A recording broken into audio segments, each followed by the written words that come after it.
Ana es una paciente de 58 años quien consulta por presentar dolor opresivo torácico súbito al lado izquierdo, irradiado a cuello, fiebre y disnea de esfuerzo de 2 meses de evolución. Antecedentes: fuma desde los 15 años 2 paquetes al día, criterios clínicos de bronquitis crónica, vida sedentaria, antecedentes familiares de dislipidemia, infección respiratoria, se le realiza angiografía de arterias coronarias y se observa estenosis de la luz de esas arterias. Inmunopatología de la aterosclerosis.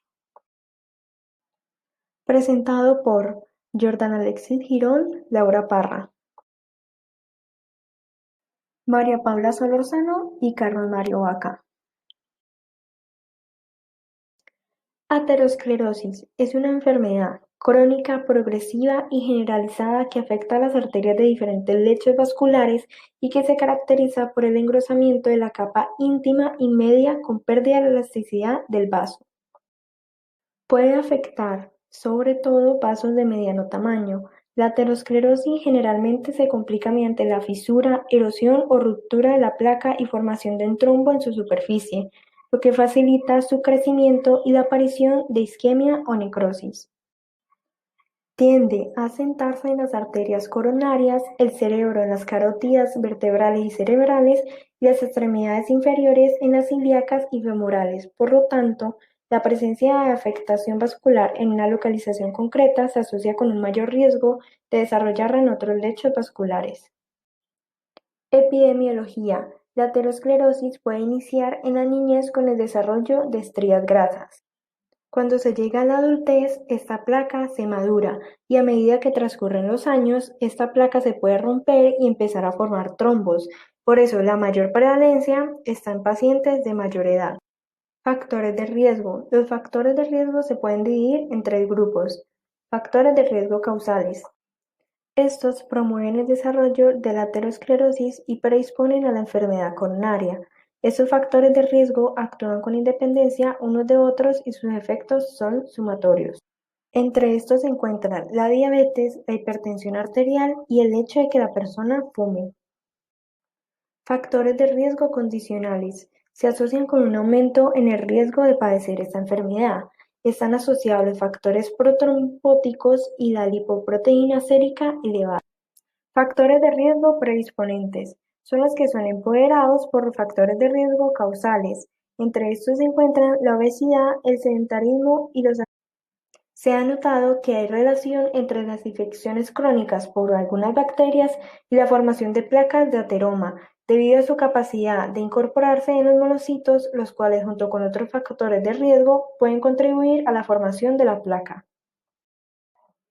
Las infecciones virales también pueden inducir la formación de la placa de ateroma por medio de la estimulación de productos protrombóticos como trombina y el factor tisular. Ahora, pasando a la inmunopatogénesis de la aterosclerosis, primero es necesario ver la anatomía normal de un vaso sanguíneo. Aquí se puede observar el endotelio. Inferior a este, la túnica íntima. Luego, la túnica media. Y por último, la túnica adventicia. Ahora bien, los factores de riesgo que fueron mencionados con anterioridad pueden lesionar el endotelio, produciendo así una disfunción endotelial, que como consecuencia produce un aumento de la permeabilidad del endotelio a las LDL o lipoproteínas de baja densidad. Estas, que normalmente se encuentran circulando en el vaso, ingresan a la capa íntima y, al entrar en contacto con los componentes de la pared vascular, sufren una modificación oxidativa, adquiriendo así propiedades de patrones moleculares asociados al daño o DAMPs, lo cual desencadena un proceso inflamatorio. En este se produce la activación de células endoteliales, que a su vez expresan las siguientes moléculas. Proteína quimioatrayente de monocitos 1, la cual atrae a los monocitos al sitio de la lesión. Interleuquina 8, que promueve la quimiotaxis. Molécula de adhesión intercelular 1 o ICAM, que se encuentra fisiológicamente en bajas concentraciones y se aumenta en patologías. Proteína de adhesión celular vascular 1 o VCAM1, que a diferencia del anterior solo se aumenta en casos patológicos. Selectina E y P, que son moléculas de adhesión. Y por último, otros factores inflamatorios como la interleuquina 6 y el factor de necrosis tumoral alfa, los cuales promueven la producción de proteínas de fase aguda. De esta manera se genera atracción de linfocitos y monocitos, que se unen inestablemente mediante su glucoproteína a las selectinas expresadas por las células endoteliales. Posterior a esto, debido a la debilidad de la unión, se produce un rodamiento, el cual culmina cuando las quimioquinas cambian la conformación de las integrinas que se encuentran en la membrana de la célula, y así ésta puede unirse a la SICAM del endotelio. De esta forma se produce una unión estable y la célula puede hacer diapédesis. Una vez que el monocito se encuentra en la capa íntima del vaso, se diferencia a macrófago y fagocita los LDL ya oxidados, lo que le confiere un aspecto de burbujas grasas, por lo que es llamado célula espumosa. Hasta este punto, la placa de ateroma aún no se forma, solo se tiene una coloración amarillenta en la pared del vaso llamado estría grasa. Esto dado que aún no se da la elevación del endotelio. Ahora bien, la acumulación del colesterol al interior del macrófago genera una disfunción mitocondrial y una consecuente apoptosis, con una liberación resultante de proteasas celulares, citoquinas inflamatorias y moléculas protrombóticas. Razón por la cual se da un reclutamiento de células musculares lisas que migran a la túnica íntima, rodean el centro necrolipídico y empiezan su producción de colágeno. Todos estos procesos inflamatorios e infiltrados celulares producen un ensanchamiento de la túnica íntima, generando finalmente la placa aterosclerótica. Esta placa puede clasificarse como estable en el caso de que posea una capa fibrosa densa, un núcleo necrolipídico pequeño y una inflamación de bajo grado, o como una placa inestable si posee una capa fibrosa fina, un alto contenido lipídico y alta actividad inflamatoria. Este tipo de placa es más susceptible a rupturas, dado que tiene poco tejido fibroso. Histología de la aterosclerosis. La primera manifestación histológica de la aterosclerosis es el engrosamiento de la capa íntima, con acumulación de macrófagos cargados con lípidos, también llamadas células espumosas. En la aterosclerosis podemos identificar la capa fibrosa. Podemos evidenciar una placa con un núcleo lipídico bien delimitado y rodeado por una capa conformada o de solo colágeno o conformada por miocitos lisos. Cabe recordar que la vasa vasorum es una red de microvasos ubicados en la túnica adventicia. En la aterosclerosis, a medida que avanza la placa, ésta adquiere su propia red microvascular derivada de la vasa vasorum, que se extiende desde la adventicia hasta la túnica media y la túnica íntima engrosada. Estos microvasos pueden romperse y puede ocurrir una hemorragia dentro de la placa, lo cual puede contribuir al progreso de la aterosclerosis en el sitio dado. Histológicamente, esta hemorragia intraplaca la podemos ver dentro del vaso en forma de microhemorragias.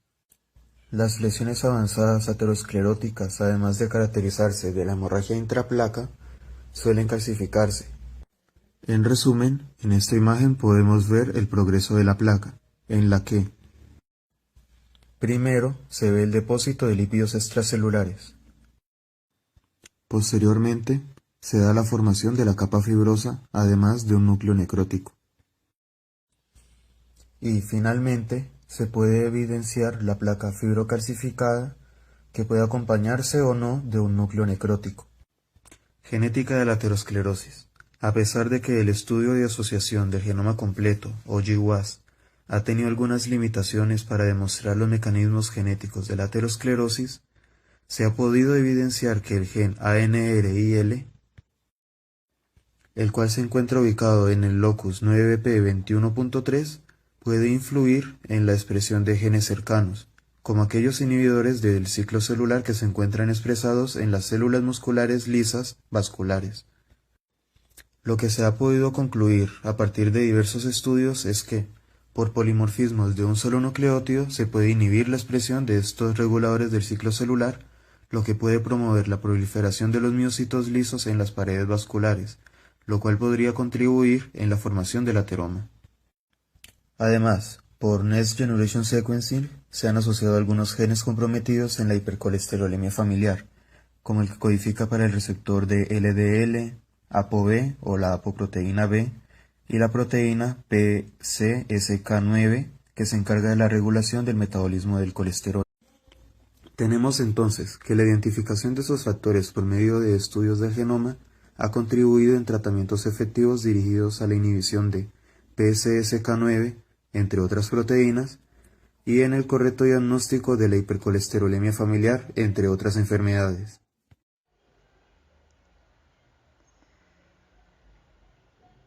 Diagnóstico de la aterosclerosis. El diagnóstico de la aterosclerosis puede ser durante su fase clínica de una manera mucho más sencilla de identificar o durante la fase subclínica. A continuación mostraremos herramientas para el diagnóstico de la fase subclínica. Basándose en la carga aterosclerótica, se han desarrollado varias tablas y ecuaciones en las que, introduciendo diversos parámetros como la edad, el sexo y la presencia de algunos factores de riesgo, se obtiene una estimación del riesgo a presentar un evento cardiovascular en los próximos años. Las más usadas son las del Programa Nacional de Educación sobre el Colesterol y las tablas europeas del Proyecto SCORE. La primera estima el riesgo de presentar un infarto mortal en los próximos 10 años, mientras que la segunda estima el riesgo de muerte por causa vascular en los próximos 10 años. Dentro de las pruebas de imágenes que sirven para el diagnóstico de la aterosclerosis, cobran bastante importancia la resonancia magnética y la tomografía computarizada de haz de electrones, que son pruebas que pueden ofrecer una importante información sobre la carga aterosclerótica de un paciente. Dentro de las ayudas diagnósticas más importantes de los últimos años para la aterosclerosis se han visto los biomarcadores séricos, quienes, además de jugar un papel importante durante la predicción de la enfermedad, juegan también un papel muy importante sobre el desarrollo de complicaciones de esta enfermedad. De estos marcadores séricos se incluyen algunos marcadores de inflamación como la proteína C reactiva o las interleucinas y marcadores de trombosis como el fibrinógeno o el inhibidor del activador del plasminógeno 1. Entre todos ellos, el más estudiado es la PCR. Es un reactante de fase aguda que sirve como marcador inflamatorio producido fundamentalmente en el hígado en respuesta a la interleucina 6. En algunos estudios se ha visto su papel como predictor de futuros eventos cardiovasculares y de mortalidad cardiovascular. Por otra parte, la PCR puede ser un marcador subclínico de la aterosclerosis, ya que su concentración se correlaciona altamente con el grosor íntima media y el grado de calcificación de las arterias coronarias.